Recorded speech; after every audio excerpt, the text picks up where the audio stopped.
So we've made it to the last lesson of the chapter, 8.6, and we are going to work on choosing a factoring model.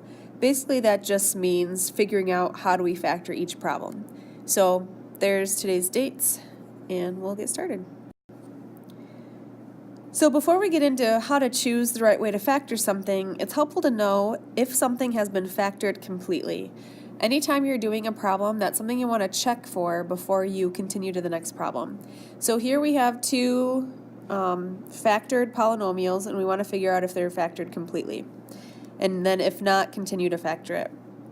So the first one, we have a 3, and then in parentheses 2x plus 6 and x plus 5. So we want to focus on inside the parentheses. Someone already factored out a GCF of 3, and then they got this factored answer in here. All that we're looking for is to see if what's in parentheses still has any common factors. If you look at the x plus 5, you have a 1x and a 5. They do not have any common factors, so that x plus 5 is good. If you look at the 2x plus 6, now this is the one where you'd say, oh, well, we have a 2 and a 6 that have a common factor of 2. So this one is not completely factored. To continue factoring it, we're going to factor out the 2. So remember, factoring out the 2 does work like division. That leaves you with a 1x plus 3. Again, the x plus 5 didn't have to change.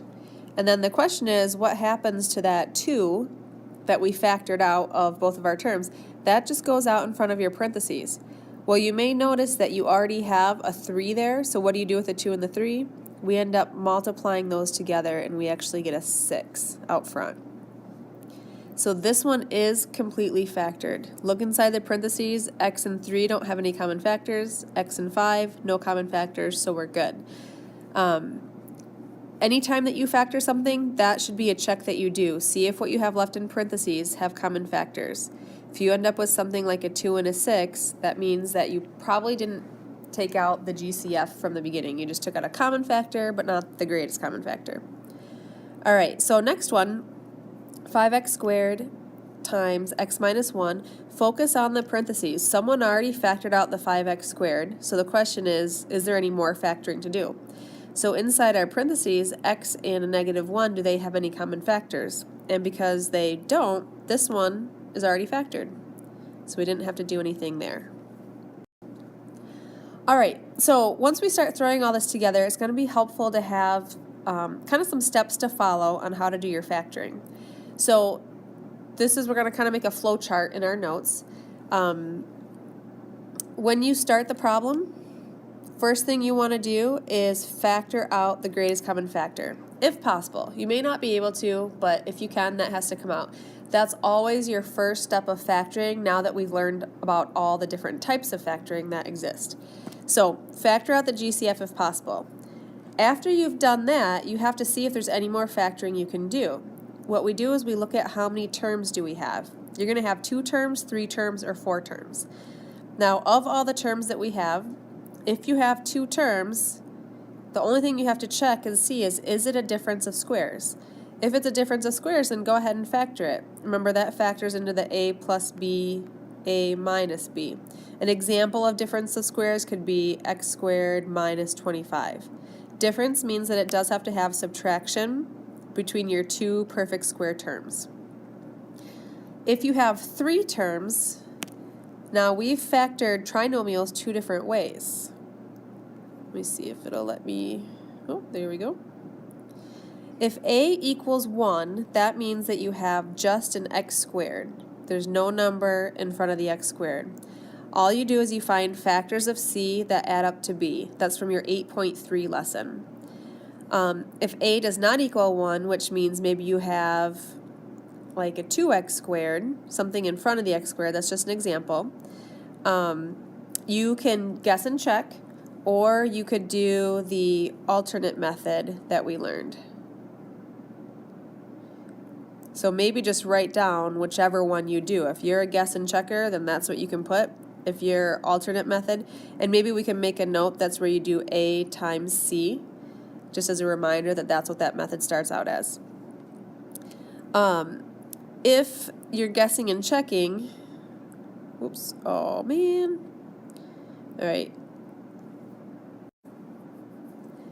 All right, figured out how to separate those. So if you are guessing and checking,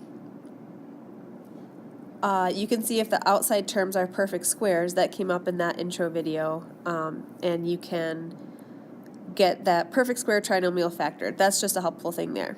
So last but not least, if you have 4 terms, how do we factor anything with 4 terms? That's your factor by grouping. That's the one where we do those brackets and you factor out the GCF of each one. Parentheses have to match before you continue on. So there's your little flow chart of everything, all the steps to follow for our factoring. So now we're going to go through some examples and go through step by step the steps to factoring.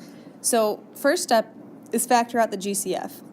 8x squared minus 50 has a GCF of 2. So if you factor out a 2, you're left with 4x squared minus 25. All right, so now we can't say we're done yet unless we consider everything else. So what's left are these 2 terms. So 2 terms, is it a difference of squares? Well, we have subtraction. Did we square anything to get 4x squared? That's like a 2x squared, and this is a 5 squared. So this is a difference of squares pattern. So that's going to factor into 2x plus 5 and 2x minus 5. The 2 comes down. Anytime you factor out a GCF, that's always part of your final answer. And then, are we done factoring? Look inside your parentheses. Do 2x and 5 have any common factors? And if no, then this is our final answer. So our factoring problems might have a couple steps now, starting with the GCF and then seeing what we're left with. All right, next example, starting with the GCF, and because my leading term is negative, I'm going to factor out a negative 2. I'm going to make my GCF negative, and then they all have an x in common, but they don't have any y's in common, so negative 2x. All right, so what do we have left? Just y squared minus 8y plus 16. All right, so we factored out the GCF. Now we look to see how many terms do we have left. We have 3 terms, so that's factoring your trinomials. So you want to look to see, is there a number in front of your x squared, or in this case our y squared? Since there's nothing in front of y squared, then we can say, all right, well, what are factors of 16 that add up to negative 8? 4 and 4 sound good, but because it has to add up to a negative 8, let's make it a negative 4 and a negative 4. So we're going to say y minus 4, your negative 2x comes down, and then is there any more factoring to do? Well, the y and the 4 do not have any like terms, the y and the 4, no like terms, or common factors is what I meant to say. What you could do though for your final answer is you might notice that you have the y minus 4 twice, so let's just clean it up and say y minus 4 squared, and that negative 2x stays out front, and that is our factored answer. All right, starting with your GCF, we have 20, 60, and 45. I think 5 fits into all of these, so you factor out a 5. You're left with 4x squared minus 12x plus 9. All right, so we're factoring a trinomial. So this is either guess and check, or because of the 4 in front of the x squared, you're going to guess and check, or you can do your a times c. Because I saw more people doing a times c, I'm going to go ahead and use that method. But if you're guessing and checking, just make sure that we get the same thing in the end. All right, a times c is 36. So we need factors of 36 that add up to negative 12. So that's a negative 6 and a negative 6. Now we take those two and we divide them by a, and then go ahead and reduce. That turns into a negative 3 halves and a negative 3 halves. We're done with those. Remember, x goes on the bottom.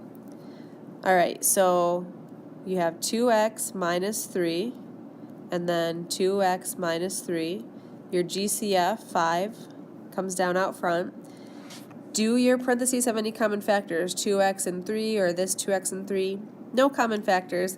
However, here's another example. We can go ahead and say 2x minus 3 squared with the 5 out front. All right, So this next example, is there a GCF? So if you look at all four terms, there's no number that fits into all three, and they do not all have x's. So we will go ahead and say skip the GCF and how many terms are there? Anytime there's four terms, the only thing we can do is this factor by grouping. So group the first two, group the second two. Take out your GCF from each term, so 6x squared comes out of both of those terms, leaving you with an x plus 3. Remember, your middle sign comes down. Now, this next one, what can you factor out of an x plus 3? If there are no common factors, go ahead and put a 1. I mean, 1 is a common factor. It usually doesn't help us out. That leaves you with x plus 3. We do want to have a number here in front of our parentheses. Do our parentheses match? They do. So x plus 3. And then in our other parentheses are the leftovers, the 6x squared plus 1. And then just to do a quick check, do x and 3 have common factors? No. How about 6x squared and 1? No common factors, so we are done. Alright, this is the last slide. So sorry if this is getting a little long, but remember, this is the only video. Start with your GCF. So we have two terms here. 4 fits into both 4 and 16. They have an x in common and they have a y squared in common.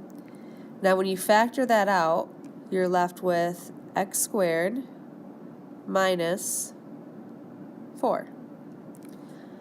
Alright, so we took out the GCF. Our next step is look to see how many terms do you have inside your parentheses. Well, we have two terms. If you have two terms, the question is it a difference of squares? Are we squaring anything to get these two terms? Well, x squared gives you x squared, and then 2 squared gives you 4. So it is a difference of squares pattern. So we can say x plus 2, x minus 2, and then don't forget that GCF stays out front, so 4xy squared. Oh, is this our final answer? Look inside your parentheses, x and 2, no common factors, x and negative 2, no common factors, so we're good. Last one, starting with your GCF. Well, 4 can fit into all of those, and they all have at least one x, so 4x. Now if you factor that out of each term, it leaves you with an x squared plus 2x plus, now this 4x, if you factored a 4x out front, remember it's like division, 4x divided by 4x is 1, so we do want to leave a 1 there. Alright, so we factored out our GCF, now look to see how many terms do you have left. This is a trinomial, 3 terms, so you want to focus on the x squared, our a value. Does a equal 1 or does a does not equal 1? Because it's just an x squared, that means a equals 1, so you can focus on your c value, factors of 1 that add up to 2. Well, your only factors of 1 are 1 and 1, and do a positive 1 and positive 1 add up to a positive 2? They do. So we're going to say x plus 1, x plus 1. Your GCF stays out front. Check to see if these are factored. X and 1, no common factors. X and 1, no common factors. But maybe you've noticed that we've got the same factor twice. So we can go ahead and say x plus 1 squared. And we don't want to forget that 4x out front. There you go.